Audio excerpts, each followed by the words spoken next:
Why are you so obsessed with what Ukraine might become after? Did I lose my sub badge? God I'm a damn, political Hasan. commentator, motherfucker. I talk about America's involvement in foreign policy and what big nations do to little nations all the fucking time, or smaller nations all the fucking time. Look at Afghanistan. Hillary Clinton can go on MSNBC and literally talk about like, Ukraine will become Russia's second Afghanistan. But you don't ever think about it from the point of view of like Afghanistan, from the point of view of the Afghan people. Okay? Do you want that to happen to fucking Ukraine? Do you think that that's a good fucking future for Ukraine? Boat analogy happening right now? Exactly. I Left Russia by NFKRZ. Hello Blazers, it is your boy Roman, your favorite neighborhood Russian. Hi guys, today welcome to a brand new video. In today's video, guys, welcome to the beautiful city of Tbilisi, Georgia.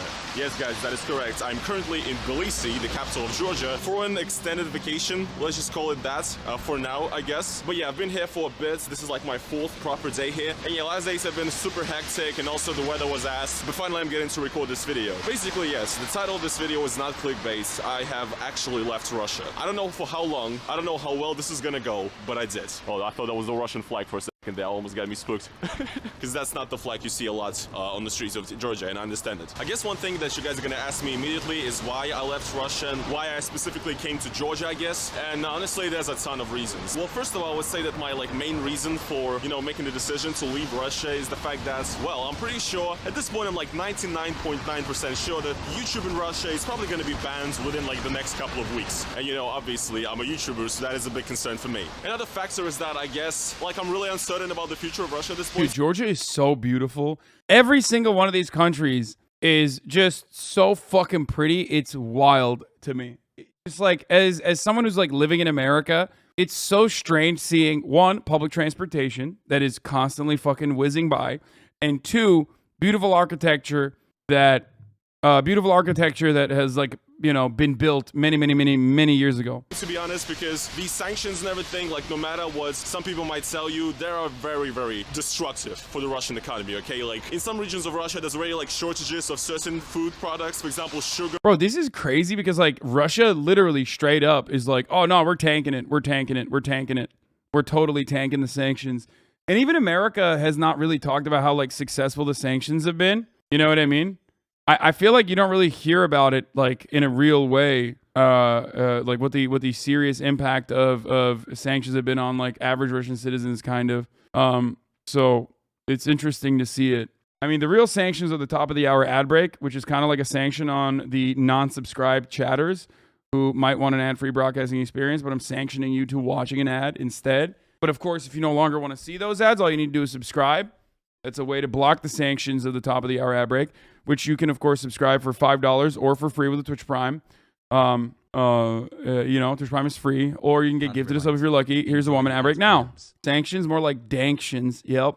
There have been news reports on the effectiveness of sanctions. I feel like there hasn't been a lot, though. And grains, and I feel like with the way Russia got cut off from everything, honestly, 6 months from now is gonna actually probably get way worse. And also the third reason is that I guess I just don't feel like I belong anymore in a sense, when in the center of St. Petersburg, where I lived for the last 6 months, you're walking on the street and you see these banners with the Z on it and everything. I don't know, man. I really don't know about this one. And also, yeah, already the crackdown on free speech has gotten way harsher just, in this last couple of weeks, and it's probably only going to get worse. So I'm not trying to, come off in this video as if I'm being pursued by the governments or whatever and I'm like a fugitive. Not at all. But honestly, I feel like the space for a person like me to exist in modern day Russia is getting smaller and smaller, if that makes any sense. And honestly, in a way, it also feels like the country that I loved and that I grew up in kind of almost doesn't exist anymore. It's not the same country anymore, you know what I mean? Another question, I guess, that a lot of you might have is why Georgia? Well, it's actually very simple, because I actually got a ton of comments from, Westerners and stuff like that saying, oh, Roman, why don't you just go to the EU? I got people saying, oh, bro, I live in Germany, you can crash at my place or whatever. People from all over the world are hitting me up and saying this, and I really appreciate it, but I feel like a lot of the people who are from, the European Union don't really get the fact that citizens of some countries don't have, visa-free access to enter the European Union. I don't. The Russians don't have visa-free travel with the EU or anything, and now, obviously, with everything that's going on right now, it's not a possibility at this point, right? So yeah, I cannot just come to the EU and just move and just stop living there. I need like a reason to be there, so that, I get my visa and stuff. It's either studying or work or something like that. So yeah, if somebody has a company in the EU, you want to give me a job, for sure, let's do it. But seriously though, yeah, it's not that easy. But yeah, the reason why I came to Georgia, and because actually a lot of Russians are coming to Georgia right now, is because it is actually a country that has like the best visa-free stay rules for Russians, which is kind of strange as well, considering the fact that, Russia and Georgia are countries that had beef before, right? But the thing is that actually any Russian citizen can stay in Georgia for one entire year, 360 days basically, visa-free. And Georgia and Tbilisi in general, has been a place of sort of, I guess, refuge for a lot of the people who are, not feeling super safe in the current political landscape. For those of you who are watching, this is NFKRZ, a Russian YouTuber. We watched a bunch of his videos before, and talked about his experiences as a Russian content creator in Russia, and the sanctions, and how it's going to impact his life personally. Another good example is my family's still in Russia. They moved. Some moved back to Armenia. My account is locked, so I'm limited to my university pay, which is not much. Still trucking though. Yeah, it's crazy. It's fucking crazy, dude. That these people have to like straight up get fucked for no reason. Like, they have no control. They literally have no control over their lives, and they're fucked. They have no control over what the Russian government does. Like, we here in America don't have any fucking control, okay, over what the American government does. Like, if it was up to you, you would probably want the American government to give you healthcare instead of, pumping the rest of the planet full of guns and starting war everywhere, right? But nobody fucking, like, the American government doesn't listen to your interests. They don't care about your interests, right? Now, 10x that with Russia. Of Russian stuff. And now, since the events in Ukraine started, obviously the amount of Russians who are trying to flee has gotten crazy. And according to like the statistics here of the government, you hear about Zelensky banning all opposition parties today? He didn't ban him. Did he ban him today? I thought he banned him a long time ago. He already banned the communists, I think, and he's also banned like any kind of pro-Russian media. But that was even before the invasion. People don't understand. Like, Ukraine is not some fucking Jeffersonian liberal democracy. Okay. He banned the rest of them last night. You should have fucking... Well, I don't think he's going to ban Svoboda. He banned every left-wing party in Ukraine now. Just the Communist Party was banned before. Based. Yeah. He banned one with 44 parliament seats. He banned and suspended every opposition party, 11 of them. There's parties that hold 44 seats that he banned. Lamau. Yeah. Only during martial law. It makes sense. Yeah. Well, the Communist Party that was banned was... banned in 2015. The Communist Party that was banned in 2015. That was also what do you call it? That was banned in 2015. The media companies that were Russia adjacent or pro-Russia were banned before the invasion. That was banned in like I guess like this past year, and now they're just like consolidating all the TV channels, and they're all doing like all TV channels are gonna do like war hour kind of. I forget what it's called. Anyway, listen. That a lot of that stuff is normal. It's fucking martial law. Like, I get it. They're under fire. They're under war. America does this. Every country does this. That's why, for example, Cuba has like authoritarian measures that they take when it comes to their freedom of speech. If you're under fire, if you're under war, it's gonna be. You need to fucking maintain some level of like information control. So don't listen to anyone who fucking says like, oh my God, like they're, I can't believe they're doing this. Like, but also don't listen to anyone that says that Ukraine has always been like this fucking liberal safe haven, because it wasn't. It literally was not. Western media before February 2022, Western media after February 22, Slava Ukraini. Ukraine celebrates Nazi collaborator bands book critical of pogrom leaders. Far-right fighters from Europe fight for Ukraine. I mean, they didn't do a lot of this coverage, I think. I mean, there was a lot of the coverage, but like not enough. Yeah, there is no country that has ever become more tolerant and more liberal. Like, David Frum's a fucking idiot, dude. He is a total fucking idiot. He doesn't know what he's talking about. He writes for The Atlantic. He's a dumbass. That's why he's saying Ukraine may be the first example in human history of a country that under the pressure of war is becoming more tolerant, more liberal. Yeah, like, that's not happening. That's not happening. Of course it's not happening. But it makes sense because it's war. Really, he temporarily suspended the operations of a handful of parties with direct ties to the Kremlin, including one led by Viktor Medvedchuk, the godfather of Putin's daughter, who is widely believed. Yes, this is true. Medvedchuk was supposed to be Putin's choice to install Zelensky's replacement in a coup. Faustini the Greatest is a lib, but he is correct that there was suspicion that if Zelensky were to be replaced, it would be with that person. So you are correct. Except, you know, the leftist parties, some of which were claimed to have ties with Russia, were banned before this invasion. And they've been banned. Yee. And same with media channels as well. The entire point of it is this. Liberals engage in censorship all the time, but it's okay when they do it, but it's not okay when anyone else does it. The entire point is, I get why they're doing it. Like, I totally understand why they're doing it. It's martial law. It's war. I don't appreciate them doing it before the war, which they did. Okay, you know, but it does make sense now, of course. But it's still pretty funny when people are just like, yeah, dude, it's fucking, you know, these guys are so liberal. They're so liberal, so pog. Russia is giving Ukraine until 5 a.m. to surrender Mariupol, after which he says it'll let the 1,000, after which it says it'll let the 130,000 remaining civilians leave. The language for it uses for Kiev's forces, nationalists, foreign mercenaries, bandits, leaves little doubt about Russia, what Russia has in store for them. Yeah. Luckily, a friend of mine has, like, I have a close Ukrainian friend who has family members literally living in Mariupol. But luckily, they found out that, you know, they were good and they were actually, they were able to escape, even though originally they fucking refused to, because that's what grandmas and aunts, the babushkas, do, okay? Sometimes babushkas be like that, and it's not fucking good. You can't convince them to fucking leave, and they want to stay there, and then, you know, and then they get stuck. My friend Joe Rogan type beat sarcasm. Yeah, I mean, I don't see an issue with this. Hell, Lincoln suspended habeas corpus. Dog, you're a liberal. Of course you don't see an issue with this. The fuck do you mean? I'm just saying that it's understandable that during times of war, they engage in this sort of shit. I hope it doesn't extend, but I also don't believe that it's acceptable before, in the lead up to the invasion, when it was done originally, which I thought was unacceptable and inappropriate.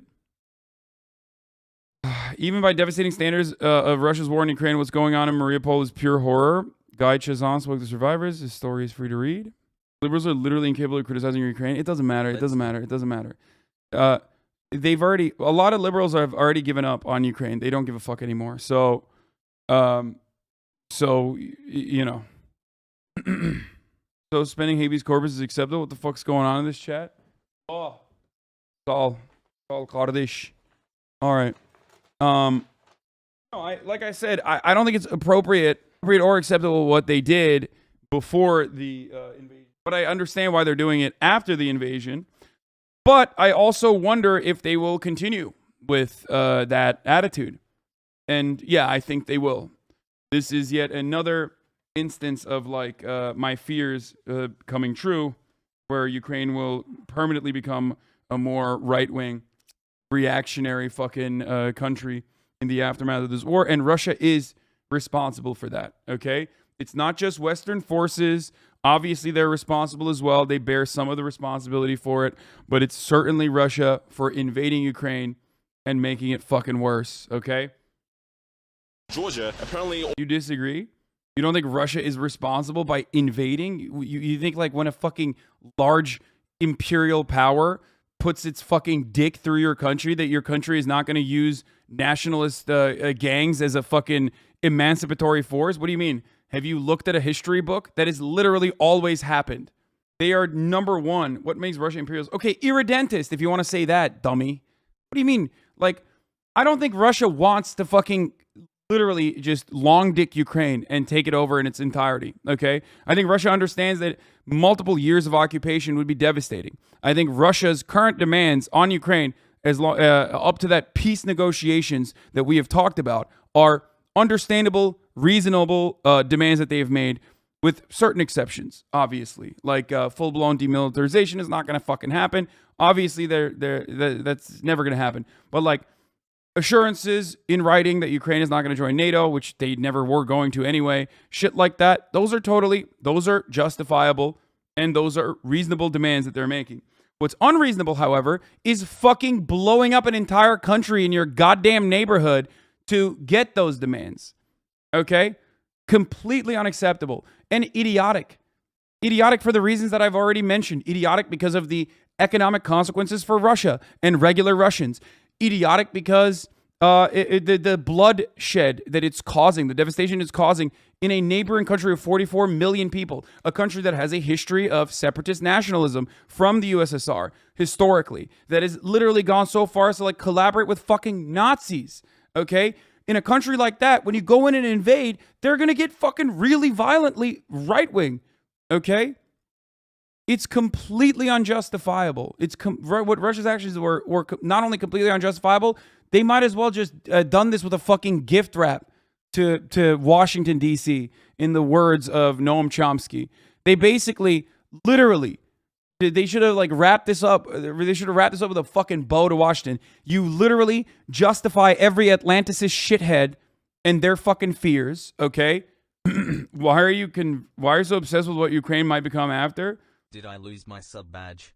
I'm a political commentator, motherfucker. I talk about America's involvement in foreign policy and what big nations do to little nations all the fucking time, or smaller nations all the fucking time. Look at Afghanistan. Hillary Clinton can go on MSNBC and literally talk about like Ukraine will become Russia's second Afghanistan, but you don't ever think about it from the point of view of like Afghanistan, from the point of view of the Afghan people. Okay? Do you want that to happen to fucking Ukraine? Do you think that that's a good fucking future for Ukraine? Boat analogy happening right now? Exactly. Over like at least like 30,000 Russians came here in the last like 3 weeks or whatever, which is insane. You know, I guess a lot of the people are gonna have a question, you know, of whether I'm trying to, you know, stay here or move here permanently. Thing is, I'm not exactly sure because it actually depends on a couple of factors. First of all, is finding an apartment because Tbilisi isn't like a super huge city, has over 1.1 million residents, and obviously the amount of people who came and the amount of apartments, you understand it doesn't really correlate. So what this led to is that apartment, you know, prices for rents here have shot up like crazy. So apparently before Georgia is actually very affordable for rents, so you could rent like a huge, maybe like 3-4 room apartment for like $500 or something. Now that price has gone up to $1,000. Also, I'm sorry, but I love the fucking Marxist-Leninist brain rot, the fucking tanky whatever brain rot of saying something along the lines of like, how is what Russia's doing imperialist, but then also simultaneously recognizing that the World Bank and the IMF are engaging in economic imperialism. If you recognize that the World Bank is capable of engaging in economic imperialism upon the third world, then you should be able to understand that Russia absolutely is interested in maintaining control over the Ukrainian economy and not let the fucking Western influence take hold over the country, specifically because Ukraine would also be a competitor in oil, gas, and commodities to Russia, okay? And if you don't consider Russia's interest, other than the NATO stuff, other than obviously not having Ukraine as like as another forward operating base directly targeting Moscow, that's a legitimate fucking fear, a security concern that Russia has, and that's never going to go away. But other than that, if you think that there is no materialist reason as to why Russia wants to make sure that Ukraine is constantly a, maybe not a vassal state, but as much as as close to a vassal state as possible to fucking Russia, is insane. And that ultimately is, considering that Russia is also a capitalist nation state, the final stage of capitalism. Okay, imperialism, the final stage of capitalism. Marxist-Leninists should maybe shut the fuck up and recognize that Lenin himself would personally consider what Vladimir Putin is doing at this very moment to be an imperialist action. Why does chat focus on tankies on Twitter all the time? Hasan? Also, Hasan yelling at tanks because of one idiot in the chat? No, I'm sorry, but there's like actually fucking stupid people even in this community that constantly fucking make this, you know, there are people here that do actually fucking say dumb shit. And also, you know, it's not reflective of the entirety of Marxist-Leninists, clearly, but it is frustrating whenever some people come in here and they're like, dude, you don't know anything about theory. You don't know anything about theory. Imagine Ukrainian oil going to NATO states right on Russia's front porch. Exactly.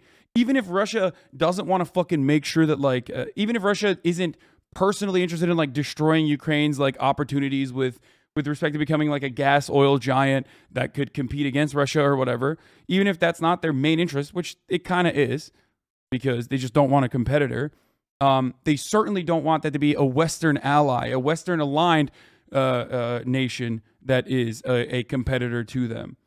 Meanwhile, the ones that are winning in this fucking game that Russia is playing and losing, in my opinion, is Western oil and gas giants. They literally are fucking, they're making so much goddamn money, okay? They're fucking killing it.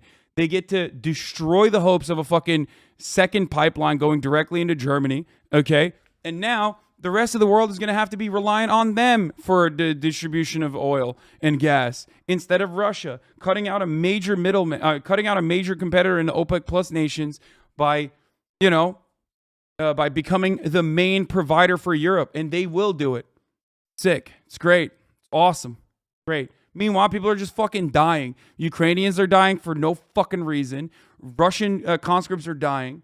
And also, Russian people are suffering on top of that. Basically. So yeah, that obviously creates an issue for me trying to find a place right now because I still haven't. I understand that it also creates a lot of issues for the locals there because, I mean, kind of like Russia, I guess, the salaries here are not super high or anything like that. And obviously now with this influx of Russians here and the rents going up so much, I mean, I understand that a lot of the locals here are not even able to rent an apartment themselves, It's kind of like gentrification times 100. Actually, when I came here and I posted about it, a lot of people from Georgia that are my fans were like, yeah, dude, this is amazing, welcome, we're so glad for you to be here, whatever. But I did get a couple of messages of people saying, go back to Russia essentially, which I do understand. And honestly, if I was like a local right now who was maybe planning to rent an apartment and now that all these Russians came and the price is going up like crazy, I'll be like, yeah, fuck these Russians as well, you know what I mean? By the way, really I'm not fucking pro-NATO, like so don't even get started on that European, shit. But also kind of also Soviet at the same time. It's really cool. One thing that I think is really interesting, if you look at like the metro here, yeah, this is actually really tight that Tbilisi has a metro because it's like the same size as my hometown, Chelyabinsk, which doesn't, right? But here they do have a metro, and if you look at that logo, it's pretty much like exactly like the Moscow, like the old Moscow metro logo, which is just, it's really cool. Fucking bullshit, dude. All these motherfuckers have subways, bro. They have metro stations. Are you fucking kidding me, dude? Hey, Americans, how do you like that, dude? Why, look at that. But yeah, another, I guess, issue that I would point out about, that I have to figure out is actually opening the bank accounts. Because the thing is that before this whole situation, before so many Russians started coming to Georgia, it was actually super easy for a foreigner of any nationality, and Russians included, to open a bank account here. Now that is not the case anymore because so many Russians, you guys understand that like a lot of Russians that are coming here, like they're down bad. Like they either lost their job or lost the ability to be paid because of the sanctions and stuff like that. That's kind of basically me. And also the worst part as well is that since Visa and MasterCard left Russia, essentially now none of the Russian credit cards work abroad. So I'm here right now in Tbilisi. I cannot pay with any of my Russian credit cards. They just don't work. They decline every time. And I'm literally only left to a bunch of cash and crypto. So yeah, I pay in cash the old-fashioned way. And as far as crypto goes, yeah, I don't want to beg too much again because currently I still have a bit of money to do whatever I need to do here. But yeah, I'll have my crypto wallet links down in the description if you want to donate. But for now, it's fine. But if I'm going to be down bad, I'm going to tell you guys for sure. So yeah, this situation obviously creates a high demand for Russians coming in and trying to open bank accounts. And the thing is that banks here actually got pretty stingy as far as opening the bank account goes. So a lot of people get their requests to open an account denied. Banks ask for like a ton of documents proving, your source of income and everything, which is fine, I get that. But yeah, like the whole process is like super random. Like the people that work the same job that like come together to open a bank, one of them gets a bank account, the other gets denied. Like it's absolutely, nobody knows what the hell is going on essentially, right? So yeah, that is definitely also one factor that I think is important in this. Dude, my favorite person is the crypto guy that goes, guess Hasan won't talk shit about crypto now that it saves lives. Yeah, dude. Like, I love that. I love that. Like, motherfuckers, like, I don't care that, like, the world is on fire if it means, like, crypto gets a good rap in this story, okay?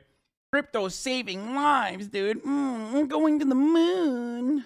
Death to fiat. Deciding whether I will stay here or not, but the plan is to, yeah, I mean, again, the main locations that every Russian sort of that is, in a position like me is choosing to go to is mainly Georgia, also Armenia, Yerevan, and yeah, people also go into Serbia, Azerbaijan, countries like that, countries that basically have visa-free entry with Russia and an ability for you to stay there for a little bit. But as far as like staying, Georgia is the best because you can literally stay here for 360 days in a year without a visa, and this is why a lot of people come here. And also, clearly, from what you guys see in this video, it's a pretty fucking cool place, right? So yeah, guys, if I'm going to be quite honest here, I really don't know what the future holds for me and if my relocation here is going to work. And I guess that's one thing I want to stress as well, is that I wouldn't call this an immigration, or I wouldn't call this like leaving Russia for good, because still, you know, last 6 months of my life I lived in St. Petersburg and I really loved it. It's such a great city, but yeah, it's just kind of not the same anymore, right? And yeah, I'm here for the time being because I can't really get paid too well in Russia. It's also like the entire situation, the tensions right now is just insane. So yeah, maybe I will return eventually, and I plan to return eventually, because still, even though the situation is messed up, obviously I have family and friends and, you know, so many great people back there,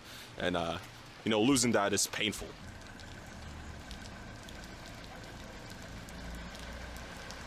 So yeah, you know, I would say that the main thing I want to do here while I'm here in Georgia is I just want to respect the people here. I just want to respect the culture as much as I can, because clearly, you know, I'm a foreign person, and obviously I just feel super grateful for the fact that, you know, Georgia even lets us in. And despite a lot of bad blood between these two countries, still a lot of people of Georgia show hospitality and just being nice. And all the people who are my fans, who are locals here, also have been hitting me up, offering to help and everything. It's been amazing. Honestly, I want to fucking cry right now.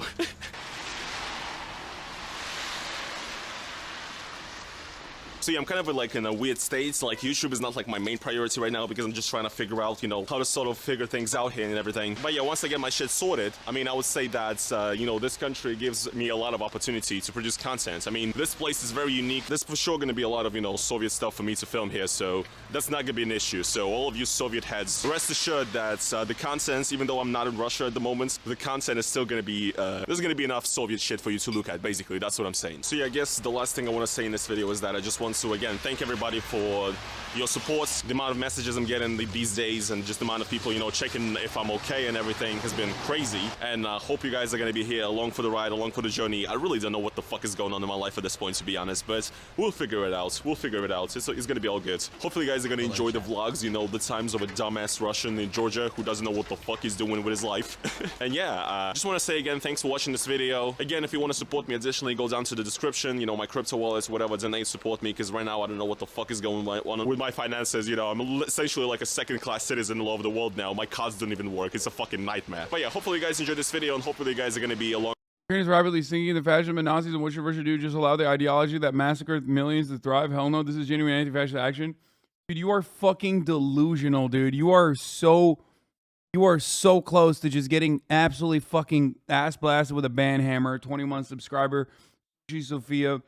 Stop. Literally, your fucking brain cells have fried, dude.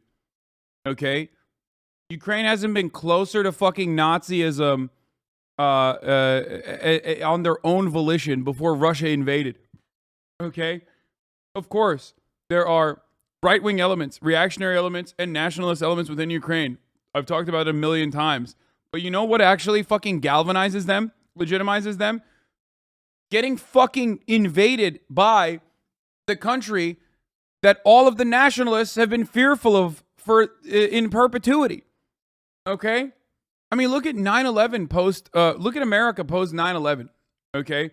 And that's not a one-to-one comparison, because like we got attacked by people that our government had originally you know, beefed up and given guns to. But think about like the attitude in America post 9/11 about like Muslim people.